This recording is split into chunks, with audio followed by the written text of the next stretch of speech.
Le capitalisme est neutre, mais s'il devait avoir une coloration, contrairement à ce que l'on croit, eh bien il serait beaucoup plus de gauche en réalité. Alors ça va vous surprendre, parce qu'évidemment, toute la gauche, notamment au XXe siècle, s'est construite contre le capitalisme, croit-on. Mais en réalité, d'un point de vue philosophique, la gauche est matérialiste, tandis que la droite est anti-matérialiste. Donc à la limite, même, quitte à ce que ça vous provoque un peu, si le capitalisme tel que nous le vivons aujourd'hui doit avoir une couleur politique et philosophique, en réalité, il serait beaucoup plus de gauche que de droite.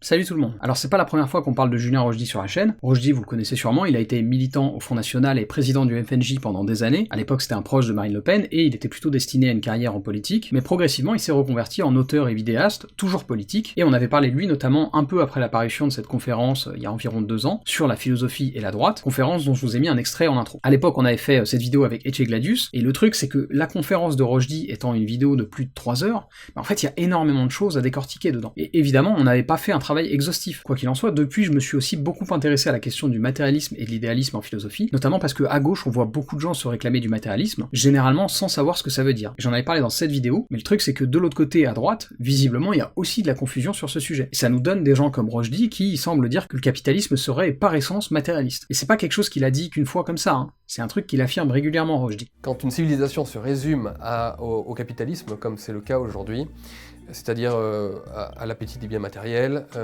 et du pur matérialisme, eh bien alors on peut dire que c'est de gauche. Parce que, comme disait Heidegger, communisme et capitalisme partagent la même métaphysique, et cette métaphysique matérialiste, qui considère que seul justement le monde tel qu'il est et le monde matériel existe, et que cette espèce de désir infini pour les biens matériels, qu'il soit partagé ou qu'il ne le soit pas, hein, ça c'est la question du communisme et du capitalisme, eh bien c'est un même monde, c'est un même univers qui est encore une fois celui du matérialisme, tandis que la droite intègre à elle-même un aspect plus spiritualiste qui est beaucoup moins matérialiste. Donc à la limite, pour provoquer, je dirais que le capitalisme est plus tendanciellement de gauche en réalité. Et donc voilà, aujourd'hui c'est ça qu'on va faire, on va se poser la question de savoir si nécessairement, comme semble le penser Julien Rochdy, le capitalisme est une doctrine qui, au niveau métaphysique, est sous-tendue par des considérations matérialistes. Alors déjà, c'est un peu fastidieux, mais on va commencer par définir un peu les termes. Ou plutôt, on va commencer par préciser ce que matérialisme et idéalisme ne veulent pas dire. Et le premier point, c'est qu'il faut vraiment sortir du langage courant. Un matérialiste en philosophie, c'est pas quelqu'un qui a un attrait pour les biens matériels, c'est pas quelqu'un qui est superficiel. Et pour l'idéalisme, c'est pareil. Dans le langage courant, un idéaliste, c'est un utopiste en gros. C'est-à-dire une personne qui est pas du tout ancrée dans le réel et qui a des souhaits ou des objectifs, par exemple pour la société, qui sont totalement irréalisables. Et là non plus, en philo, un idéaliste, c'est pas ça. Et donc j'en viens maintenant au sens véritable de ces mots, et pour faire court, à la base, le matérialisme et l'idéalisme, ce sont deux visions contradictoires de la nature de la réalité. C'est un débat métaphysique au départ. Les matérialistes considèrent que la nature de la réalité est matérielle, c'est-à-dire que de la matière découle tout le reste de ce qui constitue l'univers, y compris par exemple les processus mentaux, et de l'autre côté, les idéalistes viennent dire, en fait non, la nature de la réalité est avant tout spirituelle. Ça veut pas dire qu'il n'y a pas des choses physiques, des choses matérielles, mais ça veut dire que du point de vue idéaliste, elles n'ont pas de précédence sur les choses spirituelles. Au contraire. Donc évidemment, vous vous en doutez, mais dans le contexte du XVIIIe siècle, quand ces courants divergents commencent à s'opposer, idéalisme et matérialisme, ça marque aussi le conflit entre les dogmes religieux, qui sont idéalistes, et les doctrines scientifiques, qui sont matérialistes. Et pour bien comprendre ça, j'ai un premier extrait à vous lire, c'est du Diderot pour une fois, et ça m'a été envoyé par le copain L'Obscur, de la chaîne Fils de Bulle, d'ailleurs pensez à vous abonner. C'est tiré du Rêve de d'Alembert, qui est un ouvrage un peu particulier, c'est une sorte de dialogue socratique fictif entre Diderot et plusieurs interlocuteurs, dont d'Alembert. J'ai édité le passage en question pour que ce soit plus compréhensible dans un format vidéo. Je cite. Voyez-vous cet œuf? C'est avec cela qu'on renverse toutes les écoles de théologie et tous les temples de la terre. Qu'est-ce que cet œuf? Une masse insensible avant que le germe y soit introduit. Et après que le germe y est introduit, qu'est-ce encore? Une masse insensible, car ce germe n'est lui-même qu'un fluide inerte et grossier. Comment cette masse passera-t-elle à une autre organisation, à la sensibilité, à la vie?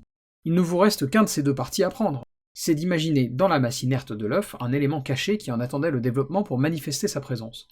Ou de supposer que cet élément imperceptible s'y est insinué à travers la coque, dans un instant déterminé du développement. Mais qu'est-ce que cet élément?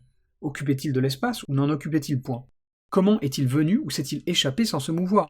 Où était-il? Que faisait-il là ou ailleurs? A-t-il été créé à l'instant du besoin? Existait-il? Attendait-il un domicile? Était-il homogène ou hétérogène à ce domicile? Homogène, il était matériel. Hétérogène, on ne conçoit ni son inertie avant le développement, ni son énergie dans l'animal développé.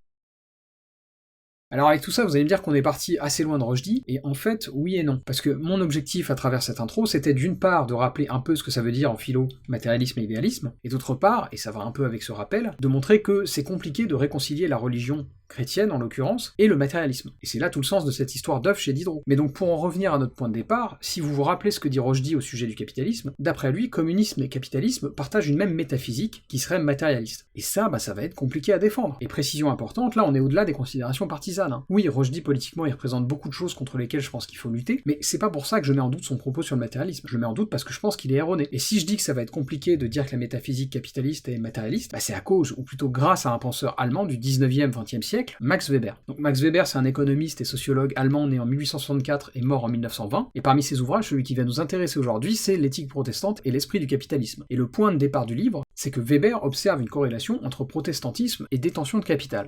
Et c'est là-dessus que commence le premier chapitre, d'ailleurs. Je cite. Si l'on consulte les statistiques professionnelles d'un pays où coexistent plusieurs confessions religieuses, on constate avec une fréquence digne de remarque un fait qui a provoqué à plusieurs reprises de vives discussions dans la presse, la littérature et les congrès catholiques en Allemagne, que les chefs d'entreprise et les détenteurs de capitaux, aussi bien que les représentants des couches supérieures qualifiées de la main-d'œuvre, et plus encore le personnel technique et commercial hautement éduqué des entreprises modernes, sont en grande majorité protestants. Alors attention, ici Weber nous dit pas que la cause de leur détention de capital est leur protestantisme. Il décrit un processus plus complexe et il explique notamment que, historiquement, ce sont les conditions économiques favorables qui expliquent qu'un groupe social va être lui aussi favorable à la réforme. Quand je parle de réforme, je parle de protestantisme. Et du coup, de là va découler un phénomène circulaire qui, de par l'éthique protestante, va renforcer encore cette dynamique. J'ai un second extrait à vous lire là-dessus, cette fois c'est à la fin du premier chapitre. En partant d'analyses superficielles et de certaines impressions contemporaines, on pourrait essayer d'exprimer cette opposition ainsi. Le catholicisme est plus détaché du monde, ses éléments ascétiques révèlent un idéal plus élevé, il a dû inculquer à ses fidèles une plus grande indifférence à l'égard des biens de ce monde. Une telle explication correspond en effet au schéma usuel du jugement populaire, les protestants se réfèrent à cette façon de voir pour critiquer les idéaux ascétiques, réels ou supposés de la conduite catholique, les catholiques répondent de leur côté en dénonçant le matérialisme comme une conséquence de la sécularisation de tous les domaines de la vie par le protestantisme. Alors en lisant ce passage, on pourrait se dire du coup, c'est bon, Rochdy a raison, et les catholiques disent la même chose que lui, en fait les protestants sont matérialistes, et c'est ça qui explique leur propension capitalistique. Du coup il a pas tort, capitalisme et communisme partagent effectivement une même métaphysique matérialiste, débat réglé. Sauf qu'en fait non, ici le terme matérialiste, il est utilisé dans son sens courant, à savoir celui d'un appétit pour les biens matériels. Et en plus de ça, Weber indique bien que ce qu'il décrit, ce sont des jugements et des critiques populaires que protestants et catholiques s'adressent les uns aux autres. Mais évidemment, ça n'en fait pas des vérités, et le problème il est plus complexe que ça. Or, le protestantisme reste un dogme chrétien. Et vous vous doutez bien que si les moyens diffèrent, l'éthique protestante, à l'instar de l'éthique catholique, elle veut avant toute chose valoriser ce qui plaît à Dieu. Et ça, chez les luthériens, ça passe par une notion très précise, le Beruf, c'est un mot allemand qui veut dire en gros vocation ou profession, et on va développer dans un instant, mais vous comprenez donc bien que, pour le protestant, la richesse matérielle est une conséquence de la grâce, pas l'inverse. Je vous lis un nouvel extrait sur la notion de Beruf, les ajouts entre crochets sont là pour clarifier le contexte de l'extrait. Je cite. Pour les protestants, l'unique moyen de vivre d'une manière agréable à Dieu n'est pas de dépasser la morale de la vie séculière par l'ascèse monastique, mais exclusivement d'accomplir dans le monde les devoirs correspondant à la place que l'existence assigne à l'individu dans la société, devoirs qui deviennent ainsi sa vocation. Beruf. Donc ici, on voit que c'est par l'activité, par le travail que le protestant plaît à Dieu, chose qui d'après Weber est moins vraie chez les peuples majoritairement catholiques. Il note d'ailleurs que dans les langues des peuples catholiques, il n'y a pas vraiment d'équivalent au mot beruf, là où les peuples protestants ont des concepts analogues d'une langue à l'autre. Il cite par exemple le mot anglais calling comme un équivalent à beruf. Quoi qu'il en soit donc, l'idée est là. C'est par sa profession, au sens d'une vocation divine, qu'on se rend agréable à Dieu. Et partant de là, on en revient à ce que je disais plus tôt. La richesse matérielle, eh bien, pour le protestant, c'est une conséquence de son état de grâce. Autrement dit, c'est pas parce qu'on est riche qu'on plaît à Dieu, c'est en plaisant à Dieu qu'on devient riche. Mais donc, et c'est là où Rochdy fait fausse route, si l'objectif c'est de plaire à Dieu, on n'est pas dans des considérations matérialistes, puisque par essence, le divin, en particulier dans le cadre chrétien, c'est une notion parfaitement idéaliste. Rappelez-vous de ce qu'on a vu plus tôt avec Diderot. Plaire à Dieu, ça peut vous rendre riche dans l'existence terrestre, et c'est très bien, mais l'objectif véritable, c'est le salut. Qu'est-ce qui va se passer pour moi après ma mort? Est-ce que ça, c'est une considération matérialiste? Bah non, c'est évident. Et pour poursuivre, ne pensez pas que c'est exclusif aux luthériens avec le concept de Beruf. C'est aussi vrai chez les calvinistes, et là encore, c'est quelque chose dont Weber parle. Je vous donne un autre extrait. Dans la pratique, cela signifie que Dieu vient en aide à qui cède lui-même. Et aussi que le calviniste, comme on l'a dit parfois, crée lui-même son propre salut, ou plus correctement, la certitude de celui-ci.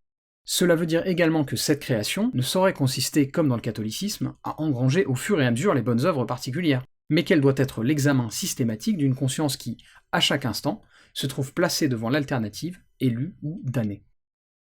Dans cet extrait encore, on voit que les considérations qui sous-tendent l'éthique protestante ne se limitent pas à des réflexions matérialistes, et dans tous les sens du terme. Et donc ce que dit Weber au global, c'est pas que le protestantisme et le capitalisme sont indissociables, ou que le premier est la cause du second, et ce serait vraiment mal le lire que de comprendre ça. Ce qu'il dit, c'est que le capitalisme prospère là où les conditions lui permettent de prospérer, et que l'éthique protestante lui a été favorable. C'est une condition qui a permis son émergence. Mais in fine, et ce sera le sens de ma conclusion, le capitalisme, il peut prendre des formes très diverses, et il peut tout à fait s'accommoder de doctrines aux antipodes les unes des autres. Et c'est là où Rushdie est dans l'erreur. Dans sa volonté de rejeter la modernité, il pense que tout ce qui est actuel est imputable à ce qu'il considère être l'ennemi idéologique. Mais le problème, c'est que les faits ne vont pas dans le sens de sa vision binaire, et le capitalisme est protéiforme. Il arrive à émerger dans des contextes matérialistes aussi bien que dans des contextes idéalistes. Et c'est ça le message de fond de Max Weber dans l'éthique protestante et l'esprit du capitalisme. Et j'ai un dernier extrait à vous lire là-dessus, qui est la conclusion de Weber et qui servira aussi de conclusion à l'épisode. Vous allez voir que c'est tout à fait dans le ton. Je cite. Est-il nécessaire de protester que notre dessein n'est nullement de substituer à une interprétation causale exclusivement matérialiste, une interprétation spiritualiste de la civilisation et de l'histoire qui ne serait pas moins unilatérale? Toutes deux appartiennent au domaine du possible. Il n'en demeure pas moins que, dans la mesure où elles ne se bornent pas au rôle de travail préparatoire, mais prétendent apporter des conclusions, l'une et l'autre servent aussi mal la vérité historique.